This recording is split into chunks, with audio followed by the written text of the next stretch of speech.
Evan, I've known since I believe you were at the end of your teenage years. I cast him in the first season of American Horror Story, and I thought he was great, but it was really because he looked like Jessica Lange. And I thought, well, it'll be fine. He looks like Jessica. And then we showed up on that first scene, and it was like, wait, he can do that? And then we went forward and retooled the season for his talent.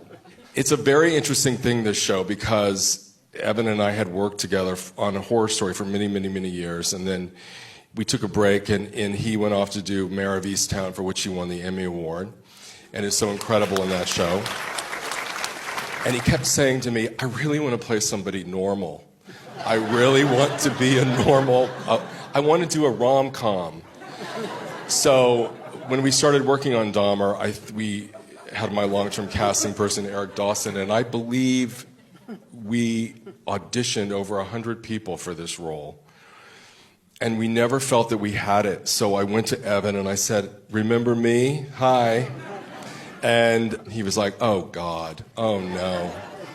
But he read it, and he called me the next day, and he said, it's so challenging, it's so difficult, that I kind of have to say yes to it, even though I'm terrified of it. So I'm very grateful for my old friend Evan for saying yes to this part.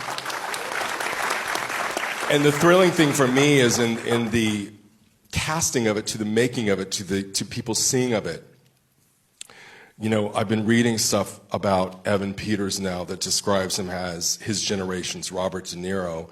And I just wanted to say I always knew it, and I'm so proud of you. And thanks, Ron. I love that people are seeing you in this way that I have always seen you from when you were a tiny wee tot.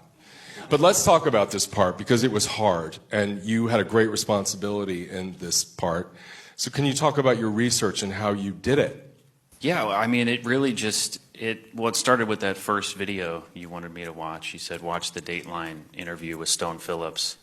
So I watched that, and I was really transfixed by how he spoke about what he did, and how there was a confusion about why he even wanted to do what he did, and how he felt it was wrong.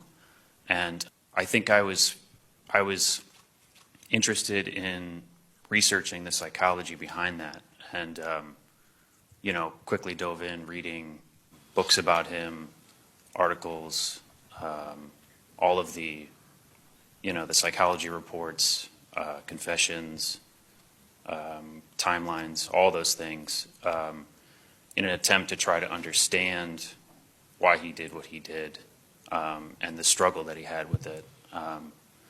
So I did that.